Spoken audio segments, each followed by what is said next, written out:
అడ్డు తొలగించేసుకున్నాడు. చాలా మంది డబ్బు కలిగిన వారు, ఐశ్వర్యము కలిగిన వారు, పేరు ప్రఖ్యాతులు కలిగిన వారు, హోదా కలిగిన వారు, చిన్న స్థాయిలో ఉన్న వారిని ఏం చేస్తారు?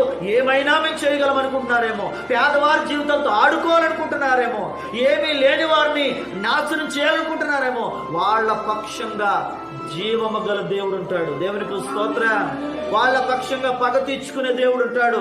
ఈ రోజున డబ్బుతో ఏదైనా చేయాలనుకుంటున్నాం మేము. ఈ రోజున ఎవరి మరణాన్నైనా చూడండి, భయంకరమైన పాపాలు చేసిన వాడు ఈ లోకంలో ఈ రోజు వరకు కూడా బైబిల్ దాటి బయటకు వస్తే ఈ రోజు వరకు కూడా ఎవరైనా ఇలాంటి పాపాలు చేసి చచ్చిపోతే వాళ్ళు ఖచ్చితంగా శిక్ష అనుభవించి వెళ్ళారా లేదని ఒకసారి పరిశీలన చేసి ఖచ్చితంగా వీళ్ళు ఎలా మరణించారు, వీళ్ళకి యాక్సిడెంట్ ఎలాగైంది, వీళ్ళు ఎందుకు ఇలాంటి పక్షవాతం వచ్చి మంచం మీద పట్టారు, దీనికి ఏ పాపం చేస్తుంటే ఇలాంటి శిక్ష వచ్చింది అని మనము వారిని పరిశీలిస్తే వారు చేసిన ఘోరాతి తప్పేంటో చెప్తారు. దేవునికి స్తోత్రం.